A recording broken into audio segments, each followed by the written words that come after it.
얼마 전에 SBS 방송에서 막장의 끝판왕을 보여주는 드라마 펜트하우스가 종영되었습니다.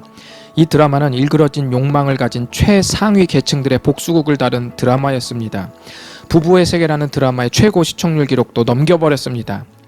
펜트하우스는 호텔이나 고급 아파트 최고층의 럭셔리 주거 공간을 일컫는 말입니다. 그런데 저는 조금 다른 의미로 사용하고 싶은데요. 사실 펜트하우스는 하나님의 것입니다.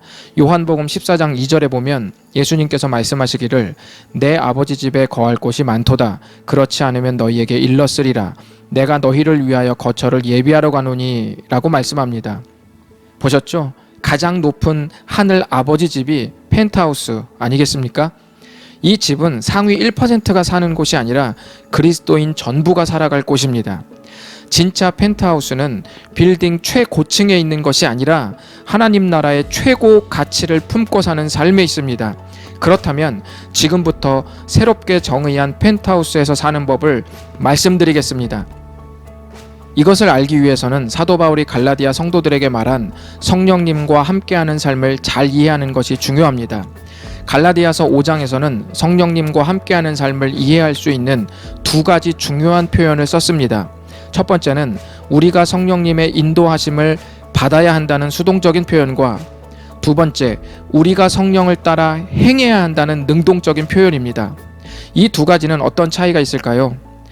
인도하심을 받는다는 말은 마치 우리가 엘리베이터를 타면 내가 가만히 있어도 실제로 우리가 올라가고 있는 것처럼 내 노력으로 결코 의롭게 되지 않았다는 것을 고백하고 나와 함께 죄와 싸우고 계시는 성령님께서 실제로 내 삶에 영향을 미치고 있다는 것을 인정하는 것입니다. 반면 성령으로 행한다는 말씀은 보조를 맞추어 걷다라는 의미를 가지고 있습니다. 이 삶은 무엇을 하지 않는 것을 넘어서서 거룩한 삶을 살려는 적극적인 자세를 가리킵니다. 물론 넘어지겠지만 포기하지 않고 거룩의 삶을 추구하는 것입니다. 바울은 이 삶을 권하기 위해 엄청난 표현을 사용하는데 한번 보실래요? 24절 그리스도 예수의 사람들은 육체와 함께 그 정욕과 탐심을 십자가에 못 박았느니라. 보통 우리가 십자가에 못 박혔다는 표현을 사용하지 우리가 욕심을 십자가에 못 박았다는 표현을 쓰지 않습니다. 그럼에도 불구하고 바울이 우리가 십자가에서 우리의 욕망을 못 박은 사람들이라고 말한 이유는 실패하더라도 죄에 저항하기 위한 공격적인 삶의 계획을 짜야 한다는 것을 강조하기 위해서입니다. 여기서 주의해야 할 것은 우리의 힘으로 의롭게 될 수 없다는 한계를 인정하면서 거룩을 추구해야 한다는 것입니다. 결국 성령의 인도하심을 받고 성령으로 행한다는 두 가지 표현은 우두커니 앉아서 내가 느껴질 만큼의 어떤 영적인 자극이 오기 전까지는 아무것도 하지 않겠다거나 또는 하나님의 도우심을 받을 자격을 얻어볼 목적으로 애를 쓰는 양극단을 모두 거부하고 있습니다.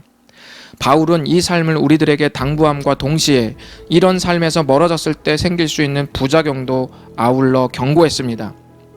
6절을 보면 헛된 영광을 구해서 서로 노엽게 만들 수 있다고 했는데 헛된 영광을 구하는 상태가 한마디로 우월감입니다. 우월감은 진리와 관계없는 것들로 우리 자신을 부풀려서 상대를 무시하고 도발하여 결국 갈등을 조장하는 모습입니다. 또 서로 투기하지 말라고 했는데 투기는 열등감 때문에 잘못된 방법으로 자아의 허기를 채우려는 데서 일어나는 현상입니다. 시소를 타다 보면 무게가 조금이라도 무거운 쪽으로 기울어지는 것을 경험합니다. 우리의 삶은 세상의 수많은 유혹들로 인해 좌측이나 우측으로 흔들리게 마련입니다. 여러분이 아무것도 하지 않으려는 무기력이 찾아올 때면 성령님의 인도하심을 받으라는 말이 여러분을 위로할 것입니다. 반대로 예수님의 이름에서 출발하지 않은 잘못된 열심이 당신을 견딜 수 없는 압박감으로 몰고 가게 한다면 그때는 건강한 방법으로 성령님과 보조를 맞추라는 말이 여러분을 붙잡아 줄 것입니다. 시소처럼 좌우로 기울 때도 있겠지만 성령님의 도우심으로 거룩의 정상을 발견하실 수 있기를 바랍니다. 그곳이 바로 하나님의 펜트하우스입니다.